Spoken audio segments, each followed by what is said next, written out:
The manila folder sat on the passenger seat of my car like a loaded gun, and I had been carrying it around for 6 days without the courage to hand it over.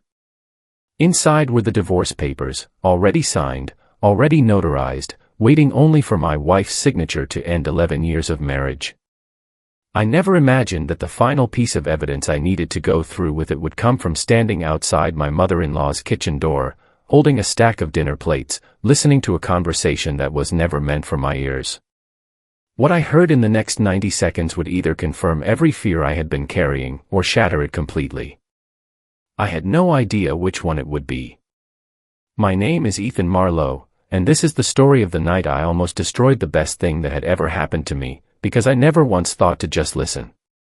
If you believe in kindness, in second chances, and in stories that remind us people are rarely as simple as they seem, hit that like button right now, drop a comment, share this with someone who needs it, and subscribe to Oxley Stories so you never miss what happens next. And before we go further, tell me in the comments, where are you watching from tonight? I want to know who's sitting with me for this one. 3 years ago, if you had told me that my marriage would come down to a folder of legal paperwork sitting in my car, I would have laughed you out of the room. Sienna and I had been the couple people pointed to at weddings, the ones other couples said they wanted to be like when they grew up. We met in our late 20s, both broke, both ambitious, both convinced we were going to build something extraordinary together. She was a nurse working night shifts at a children's hospital, and I was climbing the ladder at a mid-sized architecture firm, staying late over blueprints and budget spreadsheets, promising her that one day the long hours would pay off and we would finally have the life we dreamed about on cheap wine and takeout containers in our first apartment. The trouble is that dreams have a way of costing more than you budget for. Somewhere between my promotion to senior project manager and the mortgage on the house we bought in a good school district for children we didn't have yet, I stopped noticing the distance growing between us. I told myself it was normal. Every marriage goes through seasons, I reasoned, and this was simply a demanding one. I was working 60-hour weeks to keep a major client happy, coming home smelling like stale coffee and stress, collapsing onto the couch instead of the bed some nights because I didn't want to wake her. Sienna, for her part, had thrown herself into caring for her mother, Rosalind, who had been diagnosed with early-stage heart disease the year before and needed help with everything from grocery runs to doctor's appointments. Between my job and her mother, our marriage had become something we scheduled around, rather than something we lived inside of. The distance calcified into something colder over the following year. We stopped finishing sentences for each other and started finishing arguments instead. Small things became large things. A missed dinner became evidence of neglect. A short reply to a text became proof of indifference. I remember the night everything cracked open, 6 weeks before I found myself outside that kitchen door. We had a rare evening together, and I had planned to cook her favorite meal, something we used to make on Sunday nights in our first apartment when we had nothing but time and each other. She came home late from her mother's house, exhausted, and when she saw the candles on the table she didn't smile the way I hoped. She sighed, the kind of sigh that carries years of accumulated disappointment in it, and said she wasn't in the mood for a performance of a marriage we didn't actually have anymore. I didn't yell. I didn't argue. I simply nodded, blew out the candles, and went to bed on the couch. That was the night I decided, quietly and without telling her, that I would begin the process of ending things. Not out of anger, but out of a kind of tired grief, the sense that we were two good people who had somehow become strangers sharing a mortgage. I found a lawyer through a colleague, a woman named Priya Kadam who specialized in amicable separations, and over the following weeks I met with her twice, filled out paperwork, and rehearsed in my head how I would tell Sienna without making her hate me. I wanted this to be gentle. I wanted us to still be able to look at each other across a room someday without flinching. But underneath the gentleness I was planning, there was also a wound I hadn't fully examined, a private conviction that had been forming for months, that Sienna had grown to resent me, that somewhere along the way I had become, in her eyes, a disappointment. I had overheard fragments of phone calls where her voice dropped to a hush when I entered the room. I had noticed her mother's cooler greetings when I dropped by, the way Rosalind's eyes would flick toward me with something that felt like judgment before she composed her face into politeness. I convinced myself I already knew the verdict. I was the husband who worked too much, cared too little, and had let the marriage rot from neglect. I decided it would be kinder to everyone, myself included, to end it before the resentment turned into something uglier. The Sunday I planned to finally tell her, we had one of our long-standing family dinners at Rosalind's house, a tradition that had survived even as our marriage crumbled quietly around it. I told myself I would wait until after dinner, until we were home, until the timing felt less cruel. I arrived a little early with a stack of clean serving plates Sienna had asked me to bring over from our house, since her mother's dishwasher had been acting up and she needed extras for the pot roast that had been simmering all afternoon. The house smelled like rosemary and garlic when I stepped inside, and I could hear Sienna's voice coming from the kitchen, raised in that particular pitch she used when she was upset but trying not to be loud about it. I stopped in the hallway just outside the kitchen door, plates balanced in my arms, not because I intended to eavesdrop, but because something in her tone made my stomach drop, and some instinct told me to wait rather than walk in. "Mom, I need you to stop," I heard Sienna say, her voice tight. "I need you to stop saying things like that about him. You don't understand what's actually happening." There it was, I thought. Confirmation. My chest tightened as I stood frozen in that hallway, the plates suddenly feeling impossibly heavy in my hands. I braced myself for what I assumed would come next, the litany of complaints I had imagined her rehearsing to her mother for months.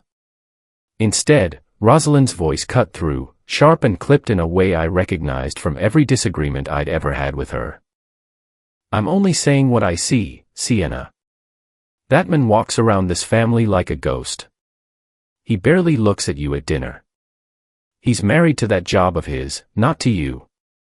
I raised you better than to settle for a husband who's checked out."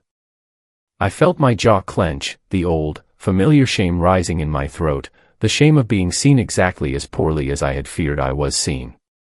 I almost turned and walked back outside right then, unwilling to hear my own indictment read aloud in someone else's kitchen. But then Sienna's voice came again, and it wasn't defeated. It wasn't resigned. It was fierce, almost trembling with a kind of protective anger I hadn't heard directed on my behalf in longer than I could remember. "You don't get to say that about him," she said. "You have no idea what he's been carrying. Do you know he took out a second job 3 months ago, consulting on weekends, just so we could cover the cost of your new medication when the insurance appeal got denied? He didn't tell you that because he didn't want you to feel like a burden. He didn't even tell me he was doing it until I found the pay stub by accident. And every single time you've needed a ride to a cardiology appointment that I couldn't make because of my shift, he's the one who's driven you, sat in that waiting room, brought you home, and never once complained or asked for credit. He is exhausted, Mom.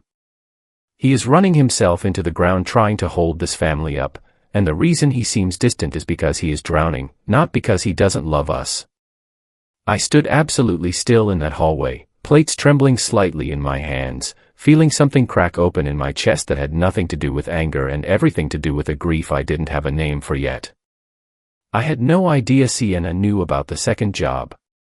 I had gone to great lengths to keep it quiet, picking up freelance architectural consulting on Saturday mornings under the guise of catching up at the office, precisely because I didn't want her to feel guilty about her mother's medical costs, and I certainly never imagined she had pieced it together and was now defending me with a ferocity that made her voice shake. "He's not perfect, Mom," she continued, quieter now, and I had to strain to hear her over the sound of my own heartbeat. "I know he's distant. I know we've been struggling. There are nights I go to bed angry because I miss the man I married, the one who used to leave me little notes on the bathroom mirror before he left for work. I miss him. But the man in that other room right now, the one you keep criticizing, is not a man who stopped loving me. He's a man who loves me so much he's willing to disappear into exhaustion so I never have to worry about money on top of everything else. That's not neglect. That's not indifference. That is the quietest, hardest kind of love, and I will not let you stand in my kitchen and tell me otherwise."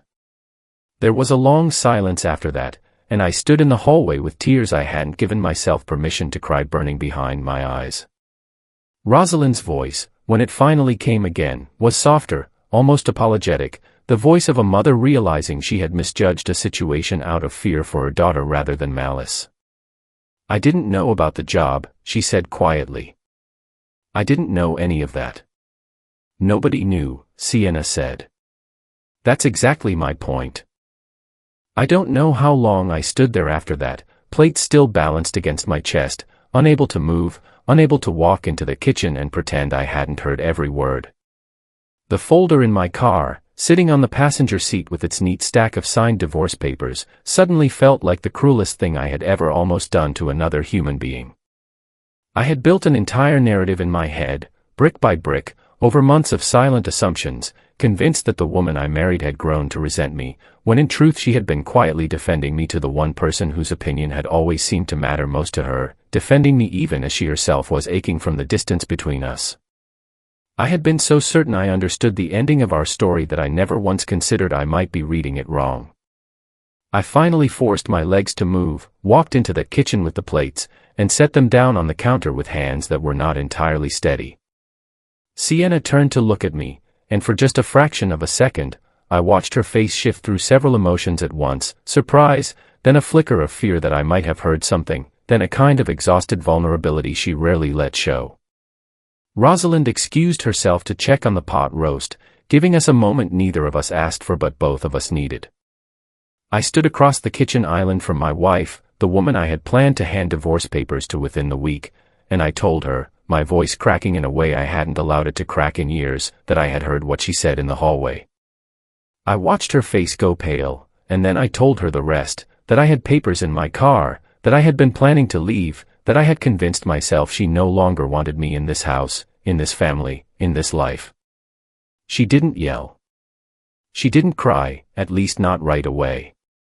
She simply stared at me for a long moment, and then she asked me, quietly, how long I had been planning to leave without telling her how I felt first. It was a fair question, and it was the question that unlocked everything else that followed over the next several weeks. We sat in her mother's car in the driveway that night, dinner forgotten, and talked for nearly 3 hours, longer than we had spoken honestly to each other in over a year. I told her about the second job, about the fear that I was failing her, about the shame I carried every time I came home too tired to be the husband I wanted to be. She told me about the loneliness of feeling like a ghost in her own marriage, about missing the small rituals we used to have, about how she had interpreted my exhaustion as withdrawal rather than sacrifice, because I had never given her the words to understand what I was actually carrying. We made a decision that night that changed the trajectory of everything. Instead of the divorce papers, we agreed to try marriage counseling, something I had scoffed at privately for months, convinced it was an admission of failure rather than a tool for repair. We found a counselor, a calm, plain-spoken man named Desmond Okafor, who spent our first session simply asking us to describe, in detail, the last time we had felt truly seen by each other. Sienna cried through her answer. I nearly did too. Over the following months, we did the unglamorous work that nobody puts in movies, the awkward homework assignments, the scheduled check-ins, the uncomfortable conversations about money and fear and the second job I had been hiding, which we eventually restructured together so it no longer required secrecy or silent sacrifice. I quit pretending exhaustion was noble. Sienna quit assuming my silence meant absence. We rebuilt, slowly, the way you rebuild anything worth keeping, one honest conversation at a time. I tore up the divorce papers myself, in the kitchen of the house we had bought together, 6 months after that night outside Rosalind's kitchen door. Sienna watched me do it, and instead of relief, what I saw on her face was something closer to grief for the year we had almost lost, and gratitude that we hadn't. Rosalind, for her part, became one of my most vocal supporters in the family after that, telling anyone who would listen about the son-in-law who quietly worked 2 jobs to protect her dignity during her illness. We are not the same couple we were 11 years ago, and we are certainly not the couple we were the week I almost handed her that folder. We are something sturdier now, forged by the specific and humbling experience of nearly losing each other over assumptions neither of us ever said out loud. If this story moved something in you tonight, if it made you think about the people in your own life you might be misjudging in silence, please take a moment to like this video, leave a comment, and share it with someone who needs the reminder that love is sometimes quieter and harder than it looks from the outside. Your support means more to this channel than you know, and it helps stories like Ethan and Sienna's reach the people who need to hear them most. Before we close tonight, I want to ask you something directly.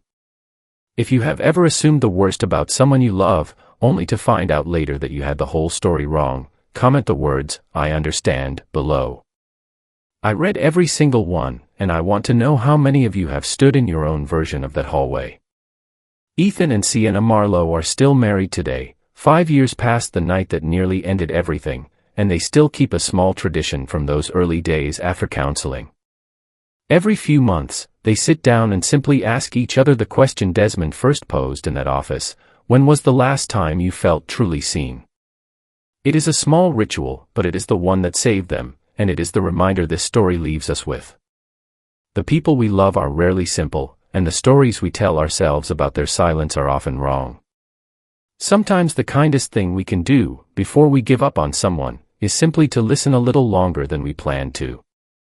Thank you for watching, and I will see you in the next story from Oxley Stories.